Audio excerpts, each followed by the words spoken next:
départ qu'on rajoute ça sur la conscience. Donc à rajouter sur la conscience. Et cette conscience intelligente qui pourrait être à l'origine de l'univers, il y a tout un mouvement dans les pays anglo-saxons qui s'appelle le mouvement de l'intelligent design. Parce qu'on s'aperçoit que le monde ne peut pas avoir été créé uniquement par les lois de la sélection naturelle, de l'adaptation et du hasard. C'est pas possible. Il y a plein de démonstrations qui sont faites de ça. Et par exemple, un thérapeute qui s'appelle Gary Schwartz, qui est un chercheur très reconnu par ses pairs aux États-Unis, multi-capé, il a plein de diplômes, il est professeur de chirurgie, professeur de psychiatrie, je ne sais plus encore quoi, bref.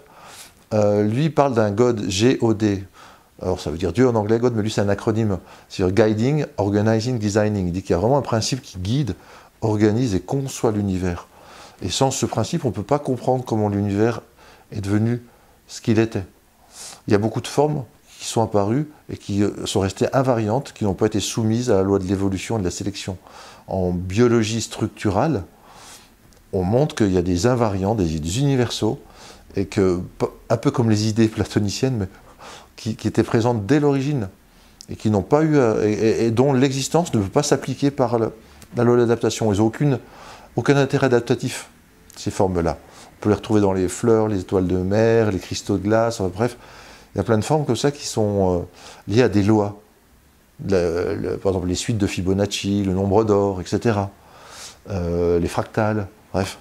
Mandelbrot, donc. Et donc, ça, c'est très important de se rendre compte qu'on ne peut pas continuer dans du darwinisme, ou du néo-darwinisme, ou du post-darwinisme matérialiste.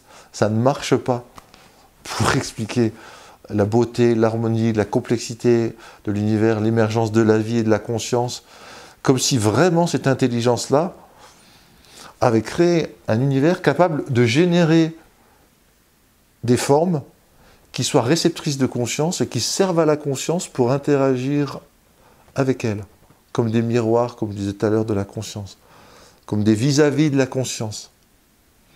Et on dit souvent, et moi je le sais, je le sens, et je l'ai vécu dans des expériences un peu particulières, des états modifiés de conscience, élargis, que vraiment la conscience et l'amour sont les deux briques de base, les deux constituants de l'univers. Peut-être même, si l'univers était une pièce de monnaie, ce seraient les deux faces de la même pièce de monnaie.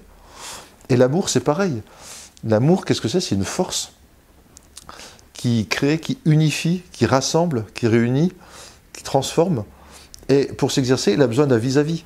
Le champ de l'amour ne peut pas être appelé si on est tout seul. Le champ de la conscience tout seul, la conscience absolue pure, sans mouvement ou déjà pleine et complète, elle n'a rien à donner, rien à recevoir. Or l'amour, c'est vraiment un transfert d'énergie, c'est vraiment un transfert de connaissances, un enrichissement mutuel. Et ce champ de l'amour, pour qu'il agisse, il faut qu'il y ait une multiplicité, une diversité. Et la conscience, pour qu'elle apprenne à se connaître et à devenir consciente d'elle-même, il lui faut des formes miroirs, des formes intelligentes elles-mêmes, réceptrices de conscience qui interagissent avec elle.